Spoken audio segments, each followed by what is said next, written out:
Assalamualaikum warahmatullahi wabarakatuh.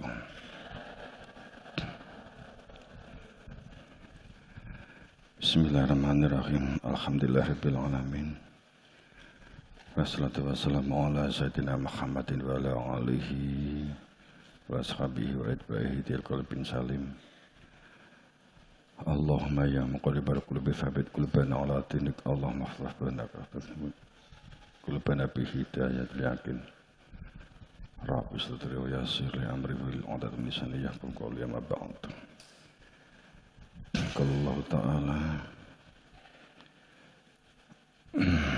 walladzi arsala rasulahu bil huda wa dinil haqq liyudhhirahu 'ala dini kullihi wa kafa billahi syahida. Jamaah rahimakumullah, kita memunajat rasa syukur kepada Allah Subhanahu wa taala. Wujudnya rasa syukur untuk menjaga niat segala aktivitas yang kita lakukan, hijrah kepada Allah dan kepada utusannya.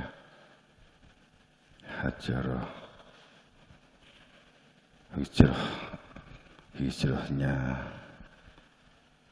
batin dari sanubari ke hati nurani, hijrahnya lahir.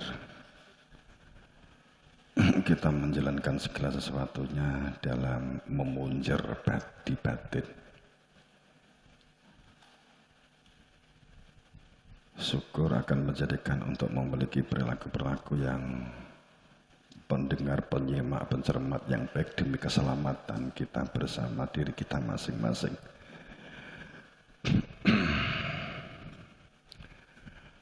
Dan menjadi pencermat, pemerhati yang baik, yang menunjem ke dalam dada, yang membumi.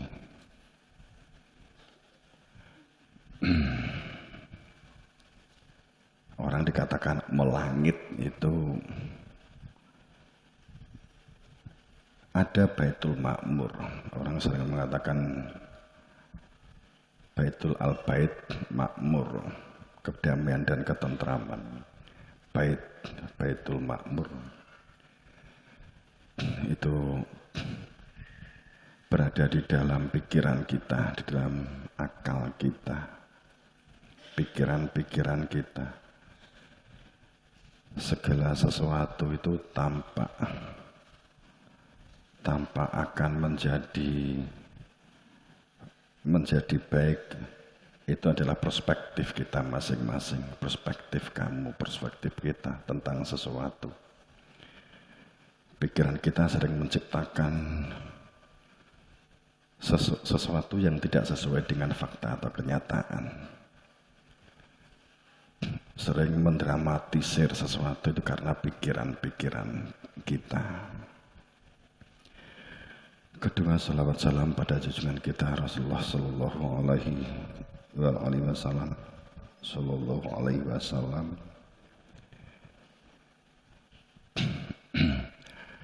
Selanjutnya bahwa ini kan ada isu majelis, salah satu anggota majelis ulama tertangkap Densus, Ustadz. Apakah akan menjadi merunyamkan tentang Islam, atau sudah saatnya mungkin Islam ini untuk berani tafakur, pemurnian, meluruskan pemaknaan agama sebagai istilah yang diambil dari kitab-kitab yang ada, yang nuansa unsurnya mengenai ritual ubudiyah yang bersifat batin. Agama sering telah terkontaminasi hanya dimaknai yang tampak oleh ritualitas. Ritual maksudnya ritual-ritual. Sedang kehidupan dunia terpisah, bukan menjadi bagian sebuah kehidupan beragama. Kalau istilah beragama menjadi beragama Islam, beragama Kristen, beragama Hindu, beragama Buddha,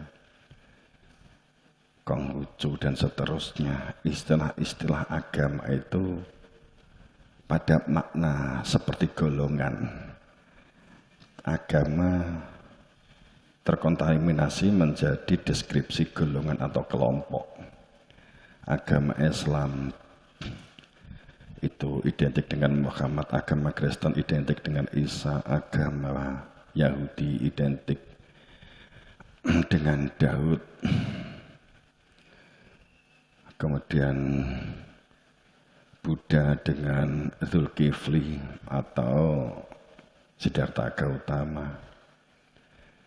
Yang Hindu, Brahma memang tidak diketahui secara subjeknya karena memang sebenarnya kita beragama terjebak dengan subjek, terjebak dengan pakaian, terjebak dengan budaya. Agama sudah bergeser menjadi nilai-nilai budaya, budaya agama. Budaya itu perilaku yang telah terbentuk menjadi sebuah kebiasaan meniru orang-orang di masa lalu. Ini kalau kita di Islam ada rukun iman yang disebut dengan iman kepada hari akhir. Tu'minu billah wal yaumil akhir, iman kepada Allah dan hari akhir. Itu selalu di dalam ayat banyak menyertai kehidupan. Karena itu sesungguhnya seperti contoh itu kan ada pergeseran makna. Saat mengatakan bahwa iman kepada hari akhir itu dimaknai percaya yen to enek dino sing akhir, enek dino ada hari di mana hidup setelah kematian, hanya dimaknai ini. Padahal kalau kita dari guru kita, iman kepada Allah itu fakta, rasa hati atas mengadanya Dia, zat Tuhan. Tu'minu itu muqotob. Artinya bahwa iman itu nggak bisa dengan prasangka, iman itu tidak dengan kira-kira, dengan duga-duga. Iman dan prasangka itu beda.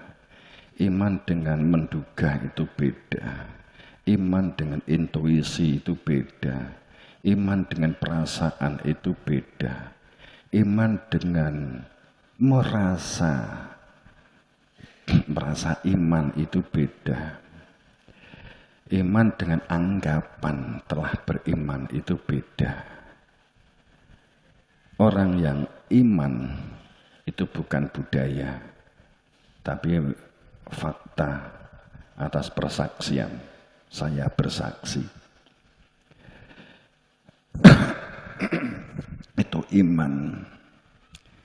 Karena continuous tense, karena dalam keadaan saat ini, maka dikaitkan dengan wal yaumil akhir. Iman dengan hari akhir. Hari akhir itu bukan besok, hari akhir itu di mana saat ini kita sedang tinggal bernafas. Orang yang iman kepada hari akhir, yang dalam makna untuk minubillah wal yaumil akhir, itu orang yang berani menghadapi fakta. Orang yang berani menghadapi fakta dirinya. Pijakan berani menghadapi fakta, maka kita akan belajar bahwa fakta kita itu sebagai hamba. Fakta kita itu hamba. Fakta kita ini dan juga sesuai dengan spesifiknya masing-masing, spesifikasi masing-masing, ya. Sesuai dengan tinggalnya masing-masing, bidangnya masing-masing. Fakta bahwa kita ini manusia tempatnya salah, manusia ini lemah, manusia ini nggone luput, manusia ini nggone salah, maka akan memperbaiki dirinya terus menerus untuk berbuat lakon pitukon, ya. Itu orang yang percaya kepada akhir itu adalah orang yang menghadapi fakta saat detik ini. Orang yang tidak terngiang-ngiang dengan masa lalu. dan orang yang tidak bermimpi khiyal wahmi. Seandainya orang yang tidak membangun di dalam dirinya itu pelamun, menghayal. Jadi orang yang percaya kepada akhir itu bukan penghayal untuk masa depan yang enggak realistis. Kalau kita membuat sesuatu, kemudian merancang prototipnya, itu beda, itu bukan khayalan, itu beda. Imagination atau imajinasi saat kita membuat kreatif, membuat meja, menggambar dulu, menghitung estimasi biayanya, itu bukan khayalan. Itu sesuatu yang akan dilakukan supaya kita mengetahui stepnya, mengetahui tahapan-tahapannya. Itu beda. Tapi orang yang menghayal itu orang yang tidak berani menghadapi fakta dirinya.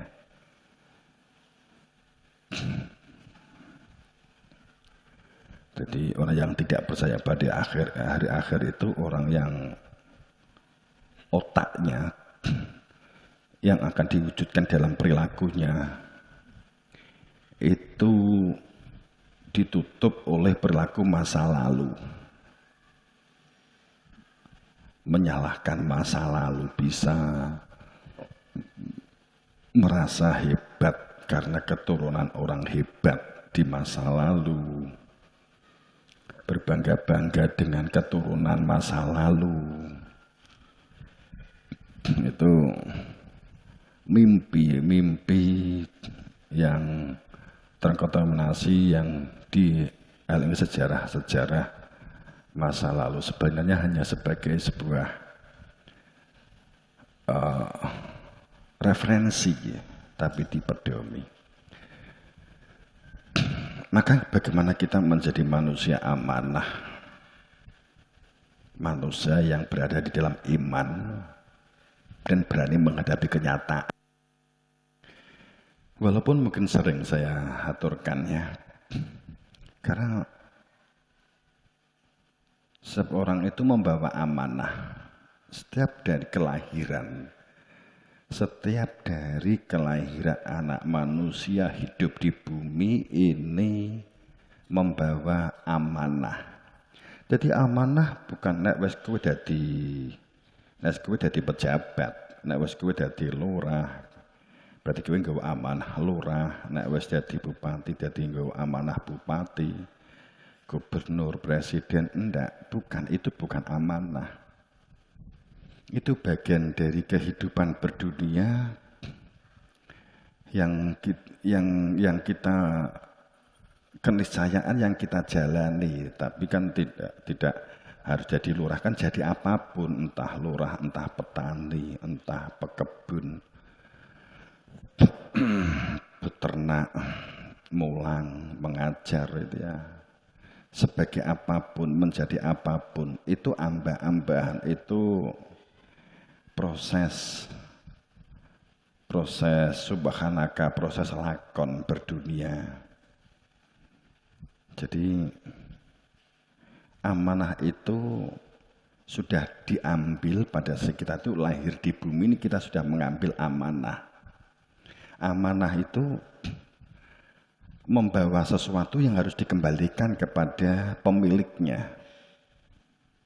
Kita ini dipinjami daya kuatnya Tuhan, milik Tuhan. Daya kuat itu milik Tuhan, ruh itu milik Tuhan. Kemudian ruh ini harus dikembalikan kepada pemiliknya yang kita gunakan dalam menjalani kehidupan dunia. Itu ruh itu milik Allah, milik Tuhan.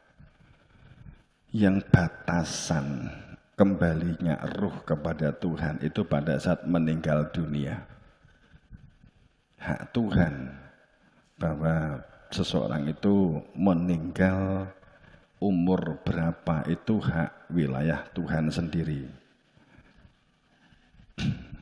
Kemudian bagaimana menjaga amanah. supaya nafahtu ruh min ruh itu adalah ruh milik Allah supaya dapat kembali kepada Allah. Maka amanah wa id akhadha rabbuka min bani Adam, amanah bahwa setiap dari diri anak manusia di muka bumi sebagai tersebut anak Adam, duhurihim, bahwa semuanya ini menanggung, membawa amanah. Apa itu akhadha rabbuka min Adam dzurriyyatahum, bahwa amanah yang ruh itu milik Allah harus dikembalikan kepada Allah, yang kita gunakan di dunia ini untuk melihat, mendengar, bisa melihat, bisa mendengar, bisa berpikir, bisa membaca, bisa komunikasi, bisa makan, minum, bekerja, itu ada daya kuat milik Allah. Itu fatoronas alaih, itu fitrahnya Allah yang diletakkan pada manusia, sehingga fitrah manusia itu dari fitrahnya Allah sendiri. Ini yang sesungguhnya inti amanah. Intinya amanah mengembalikan unsur ruh itu untuk dapat dikembalikan kepada Allah, yang itu kemudian disebut sebagai inna lillahi wa inna ilaihi raji'un. Itu yang disebut ilaihi, mereka yang dapat menyatakan kembali, mengembalikan asal usul kejadian. Itu inti amanah. Makanya kemudian menjadi salah kaprah pada saat kita mengatakan bahwa saya sebagai pemegang amanah, sebagai presiden, sebagai menteri, itu lakon, bukan amanah. Makanya kalau menyalahgunakan amanah, ruh yang dari Allah seharusnya untuk digunakan sesuai dengan SOP, sesuai dengan aturan, sesuai dengan tatanan kehendak Allah. Itu seperti apa? Sesuai dengan tatanan kehendak Allah yang petunjuknya tatanan lahir ini oleh utusannya, supaya tetap sesuai dalam sunatullah ini, supaya kita berada di dalam amanah. Itu. Maka jangan rusak ruh supaya dapat kembali kepada Allah. Itu langkah pertama, rasa. Makanya pada saat di dalam surat Al-Araf 192 kan pada 9192 pada saat ada wa idza akhadha rabbuka min bani Adam, bahwa setiap dari anak Adam itu membawa amanah, alastu birabbikum qalu bala syahidna, bersaksi atas mengadanya dia zat al-ghaib yang Allah namanya. Rasa hati yang menyatakan bersaksi konkret atas mengadanya dia yang mengetahuinya min rasulin, dari utusanku. Itu kan petunjuk Allah kan demikian. Bukan min kitabin, bukan min buku, bukan min pikiran, bukan min medsos, bukan min YouTube. Itu hanya referensi, itu hanya mendorong, menggerakkan, harus mencari kebenarannya. Jadi nggak bisa, kenal pun itu kita nggak bisa. Nikah itu nggak bisa, walaupun dapat saling chatting, tapi nggak bisa nikah melalui media sosial, melalui telepon. Nek kenalan, nek iso kan begitu ta. Ya itu bagaimana kita menjaga amanah ya, setelah mengetahui jati diri fitrah manusia, yang asal fitrah manusia dari fitrah Allah sendiri, Fitrah itu maknanya belahan. Ruh itu dari Allah, milik Allah yang ditiupkan sehingga ada daya kuat. Itulah fitrahnya Allah yang diletakkan menjadi fitrah manusia. Setelah dimasukkan maka ada daya kuat yang kita gunakan untuk dalam kehidupan berdunia ini. Untuk melakukan tatanan syariat yang intinya semua Nabi Rasul adalah untuk melakukan kehidupan sosial masyarakat yang menyatakan tidak berpecah belah, wala tatafarraqu, tidak berpecah belah. Makanya tidak merusak potensi diri yang dapat merusak fitrah manusia, menjadikan tidak kembali kepada Tuhannya akibat perilaku-perilaku yang dikuasai oleh ego, nafsunya, dikira miliknya, daya kuat dirinya. Maka untuk dapat kembali harus mengenal diri, maka mengenal Tuhannya.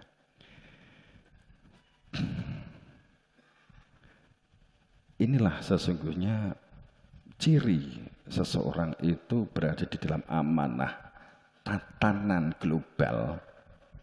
Tatanan global itu memiliki karakteristik. Apakah sebuah tatanan itu, konstitusi begitu ya, itu akan membentuk kader-kader yang solid, kader-kader yang harmonis, kader-kader yang kreatif, inovatif. Ya. Terjadi peningkatan kehidupan sosialnya, kader yang saling peduli, kader yang saling tanggap, respon, empatik, yang akan membangun keharmonisan. Cirinya sebuah komunitas tatanan, tatanan global menjadi tatanan kecil, maka akan wujud tatanan dari generasi ke generasi. Kita memperhatikan hal ini, mencermati hal ini, mentafakuri hal ini. Masalah kehidupan yang akan memiliki dampak terhadap diri kita dan kader-kader yang melanjutkan kehidupan generasi ke generasi. Maka wal yakhshaladzi law taraku min khalfihim dzurriyyatahu dhi'afan khafu alaihim.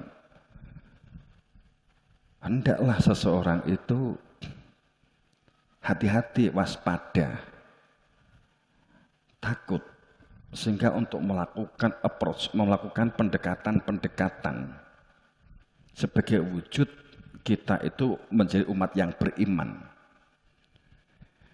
Sehingga kita tidak meninggalkan di belakang kita, di belakang orang-orang setelah kita, itu orang-orang yang lemah, orang-orang yang tidak bisa berpikir, orang-orang yang tidak bisa kreatif, orang-orang yang tidak bisa inovatif.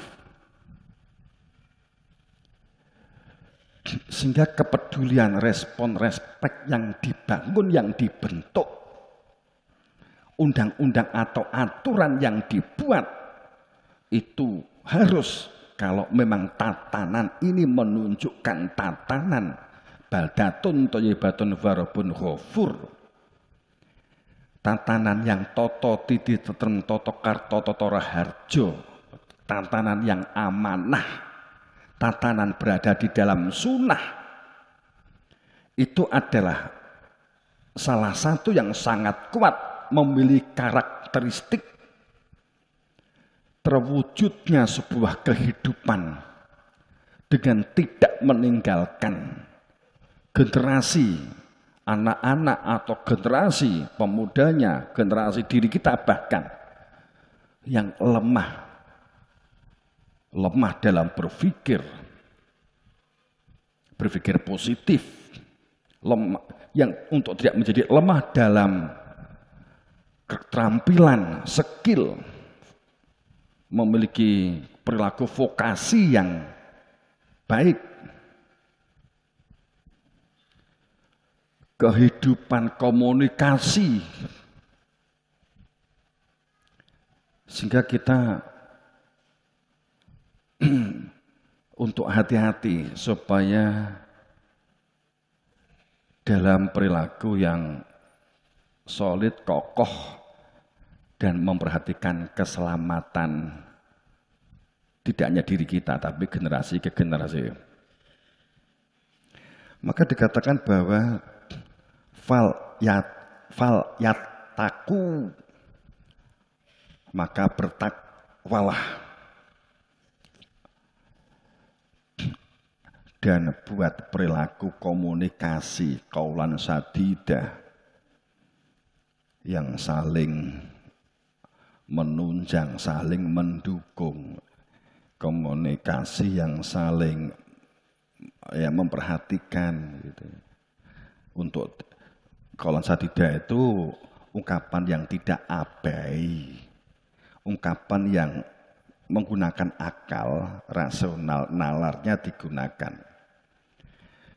Jadi untuk tidak meninggalkan orang-orang yang lemah komunikasinya.